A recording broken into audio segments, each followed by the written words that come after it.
Perkenalkan, nama saya Nahdiah dari kelas 11 TKJA. Di sini saya akan menjelaskan tentang komunikasi data.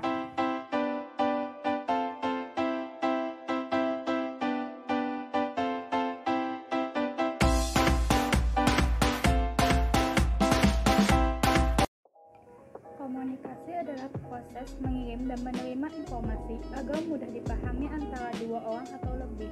Jadi, komunikasi penyampaian informasi, baik itu pesan, ide, gagasan, dari satu pihak ke pihak lainnya, baik secara langsung maupun tidak langsung. Komponen utama dalam komunikasi. Terdapat 10 komponen komunikasi antara lain. 1. Pengirim pesan.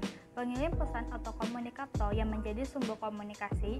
Komunikasi bisa berjalan efektif bila terjalin faktor pemilihan simbol bermakna dan sikap komunikator. Jadi, komunikator harus memahami khalayak sasaran, pesan yang jelas, dan mengerti hasil yang diinginkan. 2. Pesan.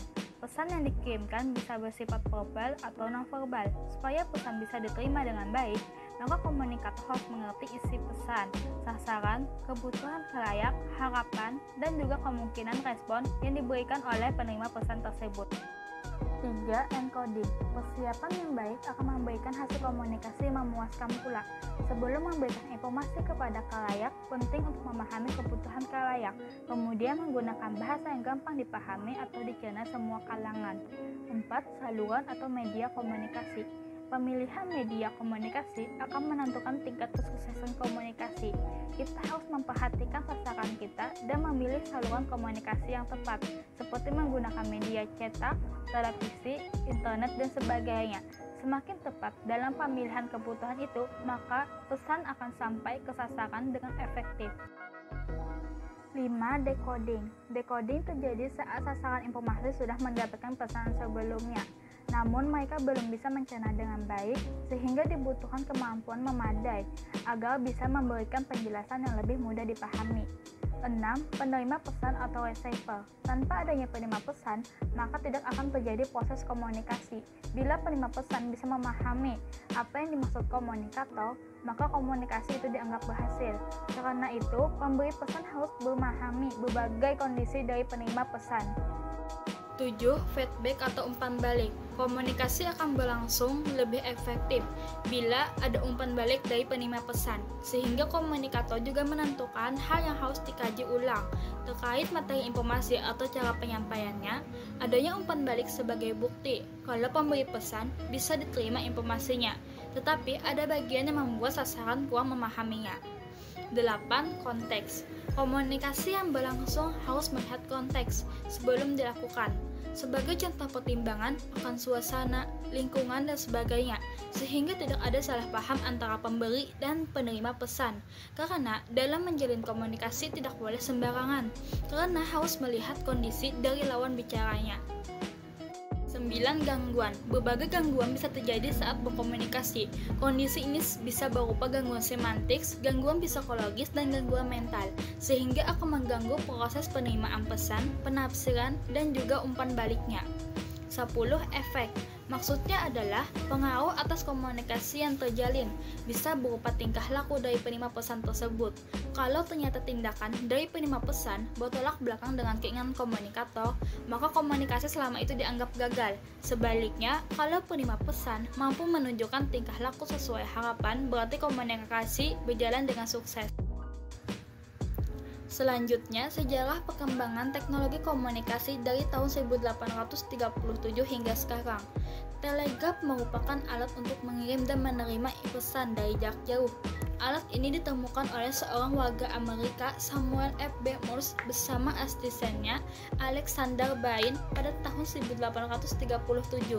Pesan pertamanya dikirimkan pada tanggal 6 Januari 1838. Pesan yang dikirimkan oleh operator menggunakan kode Morse. Pesan ini sering dinamakan pesan kabel atau kawat. Media ini sangat efektif dulu menjadi primadona, meskipun yang bisa mengirim dan menerima hanyalah orang yang paham kode Morse. Penggunaan telepon dipicu oleh permintaan penggunaan telegraf yang semakin berkembang dan meningkat. Telepon pun ditemukan pada sekitar tahun 1876 oleh Alexander Graham Bell. Di Indonesia, telepon pertama digunakan sejak 16 Oktober 1882 yang diselenggarakan pihak swasta. Jaringan telepon pertama menghubungkan Gambir dan Tanjung Priok. Selanjutnya, jaringan telepon dibuat di kota-kota besar lainnya. Tahun 1906, perusahaan jaringan telepon diambil alih dan dikelola pemerintah Hindia Belanda melalui PTT, yaitu telegram baru dipopulerkan pada tahun 1920-an. Telegram berisi komunikasi kode yang ditransmisikan oleh telegraf. Telegram ini tarif pengirimannya lebih murah dari telepon, meskipun tarifnya dihitung berdasarkan jumlah karakter termasuk tanda baca. Namun, waktu yang dibutuhkan pun sangat singkat, kurang dari 1 hari, tidak seperti surat. Di Indonesia, telegram dipopulerkan oleh perusahaan Telkom. Ada 2 jenis telegram, telegram biasa dan telegram indah. Telegram biasa berwarna biru muda, sedangkan telegram indah biasanya dikirimkan pada hari-hari khusus seperti hari raya atau tahun baru dan hari-hari penting lainnya. Data ditransmisikan jaringan. Data yang ditransmisikan dalam jaringan terdiri atas 2 tipe, yaitu sinyal analog dan sinyal digital. Sinyal digital. Sinyal digital adalah gelombang data yang dipancarkan dalam bentuk pulsa yang merepresentasikan tinggi rendahnya sebuah tegangan yang hanya memiliki 2 nilai keadaan, yaitu 0 dan 1, atau bilangan digit. Sinyal digital merupakan sinyal yang secara default dikirimkan dan diolah oleh setiap peranti elektronik, khususnya komputer, dalam melakukan komunikasi dengan peranti lainnya dalam sebuah jaringan. Karena besaran tegangan yang rendah, jadi sinyal digital kurang baik untuk ditransmisikan dalam jarak jauh karena kemungkinan terjadinya data loss yang cukup besar. Namun, jenis sinyal ini memiliki keakuratan dan kecepatan transmisi yang lebih baik dibanding. Berikutnya, elemen komunikasi data. Untuk mengkomunikasikan data dari satu lokasi ke lokasi yang lain, maka harus tersedia 3 elemen utama sistem, yaitu 1. Sumber data, yaitu pihak elemen yang mengirimkan informasi, contohnya pesawat telepon, dan fax. Tugasnya membangkitkan berita atau informasi dan mendapatkannya pada media transmisi. 2. Media transmisi, yaitu proses pengiriman data dari satu sumber ke penerima data. Tugasnya menerima berita yang dikirimkan oleh suatu sumber informasi untuk dikirimkan ke penerima data. Secara umum, media transmisi untuk gelombang elektromagnet dibagi menjadi 2, yaitu guided dan unguided. Media guided adalah gelombang dipadu untuk menuju kepada penerima dan merambat pada suatu media yang kasat mata, contoh kawat tembaga dan serat optik. Selanjutnya, media unguided, yaitu berfungsi untuk mentransmisikan data tetapi tidak bertugas untuk memandu atau mengarahkan transmisi, contoh udara, atmosfer, dan ruang angkasa. 3. Penerima data, yaitu elemen yang dapat menerima informasi, contohnya pesawat telepon dan fax. Tugasnya menerima berita atau informasi yang dikirimkan oleh sumber informasi. Jadi, seperti yang kita lihat di gambar, itu mulai dari sumber data, terus media transmisi, baru terakhir penerima data. Hal yang dapat mempengaruhi komunikasi data. Proses pengiriman. Data yang dikirimkan oleh sender akan dikonfirmasi dalam bentuk data analog atau digital, kemudian ditransmisikan melalui media transmisi dengan aturan protokol yang telah terstandarisasi. Alamat tujuan harus jelas dan dalam keadaan kondisi aktif. Jika syarat-syarat tersebut tidak terpenuhi, komunikasi akan mengalami kegagalan. Baik ketepatan waktu. Sistem komunikasi harus menyediakan garansi ketepatan waktu sampainya data pada tujuan. Faktor yang cukup berpengaruh dalam aspek ini adalah kesediaan media yang memadai, dukungan layanan kecepatan yang baik, manajemen bandwidth yang sesuai dengan kebutuhan, dan minimnya gangguan pada jaringan. C. Keakuratan. Akurat memiliki pengertian bahwa data yang ditransmisikan harus sama dengan data yang diterima oleh receiver. Jika mengalami loss pada salah satu bagian, data tersebut tidak akan menghasilkan informasi yang akurat. Aspek ini sangat penting diperhatikan, apalagi ditunjang dengan faktor keamanan data. D. Jitter. Jitter merupakan kategori keterlambatan yang beragam jedanya pada beberapa kasus komunikasi data. Misalnya data berupa teks dan berbeda dengan data audio dan video. Data ditransmisikan jaringan. Data yang ditransmisikan dalam jaringan terdiri atas 2 tipe, yaitu sinyal analog dan sinyal digital. Sinyal digital. Sinyal digital adalah gelombang data yang dipancarkan dalam bentuk pulsa yang merepresentasikan tinggi rendahnya sebuah tegangan yang hanya memiliki dua nilai keadaan, yaitu 0 dan 1, atau bilangan digit. Sinyal digital merupakan sinyal yang secara default dikirimkan dan diolah oleh setiap peranti elektronik, khususnya komputer, dalam melakukan komunikasi dengan peranti lainnya dalam sebuah jaringan. Karena besaran tegangan yang rendah, jadi sinyal digital kurang baik untuk ditransmisikan dalam jarak jauh karena kemungkinan terjadinya data loss yang cukup besar. Namun, jenis sinyal ini memiliki keakuratan dan kecepatan transmisi yang lebih baik dibanding analog. Di samping itu, tidak memerlukan peranti tambahan seperti modem untuk memodulasinya. Jadi, sinyal digital ini kelebihannya dia tidak membutuhkan modem, sedangkan sinyal analog membutuhkan modem. B. Sinyal analog. Sinyal analog merupakan data yang ditransmisikan dalam bentuk gelombang sinusoidal secara kontinu yang mengandung informasi tertentu. Perbedaan utama sinyal analog dengan digital adalah pada bentuk dan besar gelombang yang dinamis yang memiliki dua parameter yang penting yang mempengaruhi kualitas dari sinyal analog, yaitu amplitudo dan frekuensi. Amplitudo adalah tinggi rendahnya sebuah gelombang dalam aliran sinyal analog.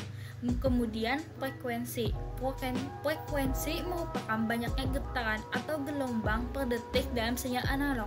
Sinyal analog dapat bekerja pada guided transmission media seperti besi dan tembaga, ataupun unguided transmission media seperti udara dan cahaya.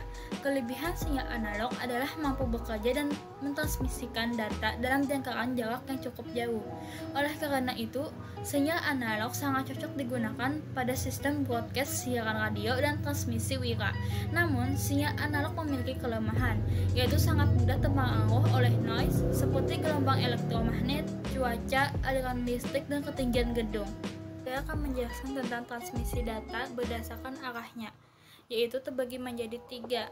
Pertama, simplex atau sistem komunikasi satu arah. Ciri khasnya adalah sebuah perangkat hanya dapat berperan sebagai sender atau receiver device dan tidak dapat multifungsi. Contohnya pesawat radio, pesawat televisi, dan lainnya. B. Half-duplex atau sistem komunikasi setengah dua arah. Model komunikasi ini telah memungkinkan kedua perangkat saling bertukar data, meski tidak secara bersamaan.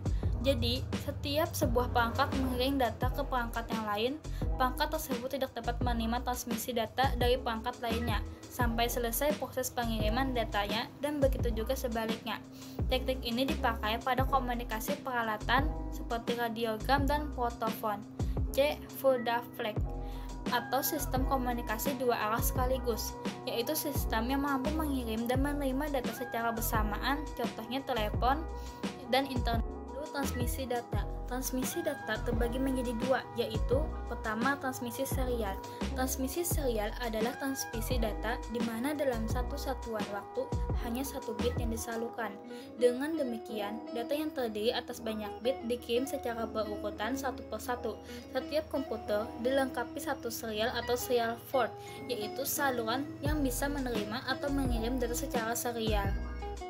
Kedua, transmisi paralel. Transmisi paralel adalah transmisi data di mana dalam satu satuan waktu beberapa bit, biasanya 8 bit, bisa disalurkan bersamaan. Pada komputer tersedia juga saluran paralel atau parallel port, misalnya saluran yang dihubungkan dengan printer ketika akan mencetak data.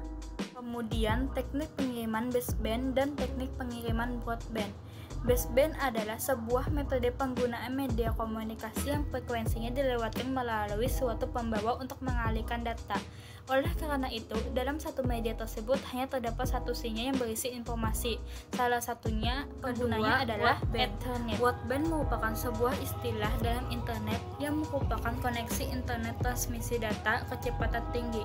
Ada dua jenis jalur lebar yang umum, yaitu digital subscriber line dan kabel modem, yang mampu mentransferkan 512 KB per sekon atau lebih, kira-kira 9 kali lebih cepat dari modem yang menggunakan kabel telepon standar. Di sini ada gambar yang atas baseband, lalu yang bawah broadband. Terakhir, saya akan menjelaskan tentang perkembangan generasi jaringan seluler. Pertama, 1G. Generasi jaringan seluler yang pertama muncul adalah jaringan seluler 1G. pada awal tahun 1980. Pada generasi pertama ini, 1G menggunakan transmisi sinyal analog dengan kecepatan maksimal 2,4 KB per sekon. Bisa dibayangkan betapa lemotnya, tapi jaringan seluler ini sangat canggih pada zaman itu. Dengan kecepatan terbatas, 1G hanya dapat mengirimkan pesan suara 2G. Pada tahun 1991, jaringan seluler 2G diperkenalkan. Pada generasi kedua itu, jaringan seluler 2G membawa perubahan yang cukup signifikan. Diperkenalkan dengan teknologi GSM atau disebut Global System for Mobile Communication yang membawa teknologi telekomunikasi seluler di Indonesia. Ke era generasi kedua atau 2G, pada era inilah layanan pesan singkat dipergunakan dan masih beroperasi hingga saat ini. Pada jaringan 2G, selain digunakan untuk komunikasi suara, sinyal 2G juga bisa untuk SMS, voicemail, call waiting, dan transfer data dengan kecepatan maksimal 9600 bit per sekon. Dengan kecepatan desimal, jaringan 2G bisa mencapai 50 KB per sekon hingga 1 MB per sekon. Pada perubahan sinyal 2G dari suara analog menjadi sinyal digital memungkinkan terjadinya kerusakan sinyal atau interferensi frekuensi lain. Hal dapat diperbaiki dan dilakukan di penerima, kemudian dikembalikan lagi dalam bentuk sinyal analog dan efisiensi spektrum atau frekuensi menjadi meningkat serta kemampuan optimasi sistem yang ditunjukkan dengan kemampuan kompresi dan coding data digital. Ketiga, 3G. Teknologi 3G diperkenalkan pada tahun 2000-an. Pada tahun ini berbagai pendekatan kembali dilakukan untuk memberikan kualitas jaringan internet yang lebih baik. Salah satu perubahan yang cukup besar dalam 3G adalah dukungan mobile internet dan roaming. Teknologi 3G awalnya dikenal dengan WCDMA dan mendukung kecepatan internet hingga 2 MB per sekon atau hampir 10 kali lebih cepat dari jaringan teknologi 2G. Jaringan teknologi 3G juga jaringan yang pertama yang mendukung video call. Pada era 3G kita juga bisa menikmati layanan yang serba online. 4G. Berbeda dengan jaringan seluler 3G, jaringan 4G mendukung servis multimedia interaktif. Di Indonesia masih banyak masyarakat yang masih menggunakan jaringan tersebut. Dalam jaringan seluler 4G menggunakan teknologi LTE. Dari sisi kecepatan, 4G memiliki kecepatan 500 kali lebih cepat dibanding jaringan seluler 3G. Kecepatan maksimal jaringan 4G adalah 100 MB per sekon hingga 1 GB per sekon. Yang kelima, 5G. Generasi terkini dari perkembangan koneksi data yang saat ini masih dalam tahap pengembangan. Pada generasi kelima ini, kecepatan yang disediakan diklaim menjadi bisa mencapai 1 GB per sekon bahkan lebih. Nantinya, penggunaan koneksi ini dapat dilakukan jika perangkat smartphone telah mendukung koneksi jaringan 5G dan segala persiapan teknis telah dilakukan. Contoh smartphone yang mendukung menggunakan koneksi jaringan 5G adalah Vivo X60 dan Vivo X64. Itu saja penjelasan dari saya tentang komunikasi data. Sekian dari saya, terima kasih. Wassalamualaikum.